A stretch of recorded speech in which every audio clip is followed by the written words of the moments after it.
आज की रहस्यमयी रोचक कहानी है महर्षि गौतम की। शाम का समय था, संध्या का समय था। आकाश में डूबते सूरज की लालिमा फैली हुई थी और घने जंगल के बीच स्थित महर्षि गौतम का आश्रम किसी रहस्य की तरह शांत खड़ा था। कभी जहाँ देवों की गूंज, यज्ञ की अग्नि और ऋषियों के चरणों की पवित्र ध्वनि सुनाई देती थी, आज वहाँ केवल सूनी हवाएं बह रही थी। टूटे हुए आंगन में सूखे पत्ते बिखरे पड़े थे और आश्रम के बीचों बीच एक निर्जीव शिला वर्षों से मौन होकर पड़ी थी। लेकिन वह कोई साधारण पत्थर नहीं था। वह स्वयं महर्षि गौतम की पत्नी अहिला थी, एक ऐसी स्त्री जो अपने अपराध, पश्चात और श्राप के बोझ तले युगों से पड़ी थी। समय बीतता गया, ऋतुएं बदलती रही। कभी वर्षा की बूंदें उस शिला को भिगोती, कभी तपती धूप उसे जलाती और कभी शीत ऋतु की ठंडी हवाएं उसे जमा देती। लेकिन अहिला की प्रतिज्ञा समाप्त नहीं हुई। उसके भीतर केवल एक ही पुकार थी, हे प्रभु, कब आएंगे आप? कब मेरे जीवन का यह अंधकार समाप्त होगा? आगे सुनो क्या हुआ। बहुत वर्षों पहले यही आश्रम प्रेम, तप और धर्म का केंद्र था। महर्षि गौतम अपने तेज ज्ञान और कठोर तपस्या के लिए तीनों लोकों में प्रसिद्ध थे। उनकी पत्नी अहिला इतनी सुंदर थी कि देवता भी उनके रूप को देखकर मोहित हो जाते थे। लेकिन एक दिन देवराज इंद्र के छल ने सब कुछ बदल दिया। इंद्र ने महर्षि गौतम का रूप धारण कर अहिला को भ्रमित किया। जब महर्षि गौतम ने अपनी दिव्य दृष्टि से इस छल को जाना तो उनका क्रोध भयंकर अग्नि की तरह भड़क गया। उन्होंने इंद्र को श्राप दिया और फिर कांपती हुई अहिला की ओर देखकर बोले, अहिला, तुम्हें अपने कर्मों का फल अवश्य भोगना होगा। आज से तुम इस आश्रम में निर्जीव शिला बनकर पड़ी रहोगी। संसार तुम्हें देखेगा लेकिन तुम किसी को देख नहीं पाओगी। समय तुम्हारे ऊपर से गुजरता रहेगा पर तुम्हारी मुक्ति तभी होगी जब समय ही श्री हरि विष्णु राम अवतार लेकर अपने चरणों से तुम्हें स्पर्श करेंगे। यह कहकर महर्षि गौतम आश्रम छोड़कर चले गए। उसी क्षण अहिला का शरीर पत्थर में बदल गया। फिर शुरू हुई प्रतिज्ञा। एक दिन, एक वर्ष, फिर कई वर्ष, फिर सदियां बीत गई। कभी कोई ऋषि उस वीरान आश्रम से गुजरता, कभी कोई वनवासी दूर से देखकर डर जाता। लेकिन उस शिला के भीतर एक चेतना अब भी जीवित थी। अहिला हर क्षण प्रभु के आगमन की राह देखती रही। कभी उन्हें लगता हवा के साथ कोई दिव्य सुगंध आई है, कभी उन्हें लगता किसी के चरणों की ध्वनि निकट आ रही है, पर हर बार आशा टूट जाती।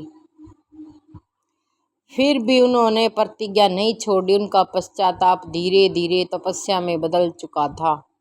अब वे केवल मुक्ति नहीं, प्रभु के चरणों का स्पर्श चाहती थी। आगे सुनूंगा अहिला के साथ क्या हुआ। उत्तर त्रेता युग में अयोध्या के राजकुमार श्री राम अपने गुरु विश्वामित्र और भ्राता लक्ष्मण के साथ वन मार्ग से आगे बढ़ रहे थे। जंगल का रास्ता लंबा था। पक्षियों की मधुर ध्वनि और पेड़ों की छांव के बीच अचानक राम की दृष्टि उस उजड़े हुए आश्रम पर पड़ी। उन्होंने आश्चर्य से पूछा, गुरुदेव, यह आश्रम इतना वीरान क्यों है? यहाँ ऐसा सन्नाटा क्यों है? महर्षि विश्वामित्र कुछ समय के लिए शांत रही। फिर उन्होंने गंभीर स्वर में कहा, राम, यह महर्षि गौतम का आश्रम है और जो यो शिला देख रहे हो तुम, यही अहिला है। राम ने उस पत्थर की ओर देखा। उसके नेत्रों में करुणा भर आई। उन्होंने पूछा, क्या कोई स्त्री इस प्रकार शिला बन सकती है?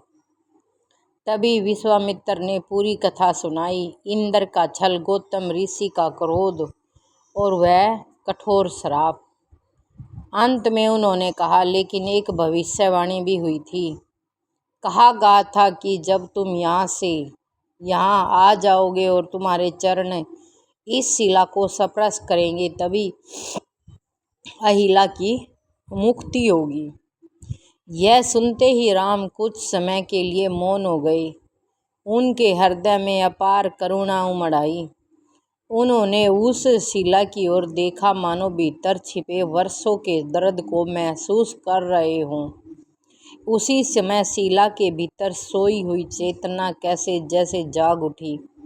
अहिला ने अनुभव किया कि वह दिव्य समय आ चुका है। वो दिव्य दर्शन देने का समय है जो आ चुका है, जिसका इंतजार उन्होंने युगों से किया था। उनके भीतर एक मौन पुकार उठी, प्रभु, क्या सचमुच आप आ गए? महर्षि विश्वामित्र ने धीमे स्वर में कहा, राम, समय आ गया है। श्री राम धीरे धीरे आगे बढ़े। उनके चरणों की ध्वनि पूरे आश्रम में गूंजने लगी। वातावरण में एक दिव्य शांति फैल गई, जैसे समय प्रकृति भी उस समय की साक्षी बनना चाहती हो। राम ने अत्यंत कोमल भाव से अपने चरण उस शिला पर रख दिए। अगले ही पल एक तेजस्वी प्रकाश पूरे आश्रम में फैल गया। वर्षों से निर्जीव पड़ी वह शिला कांपने लगी। धीरे धीरे पत्थर टूटने लगा और उसके भीतर से एक दिव्य स्त्री प्रकट हुई।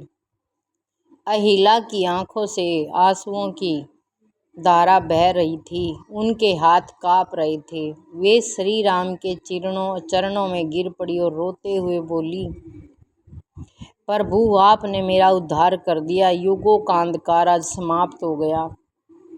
श्री राम ने मीठे शब्द से करुणा से उसे उठाया। उनके मुख पर फिर वही मधुर मुस्कान थी जो हर दुख को शांति में बदल देती है। वे बोले, माता, आपका तप पूर्ण हुआ, पश्चाताप से शुद्ध हुआ। हृदय ईश्वर को अत्यंत प्रिय होता है।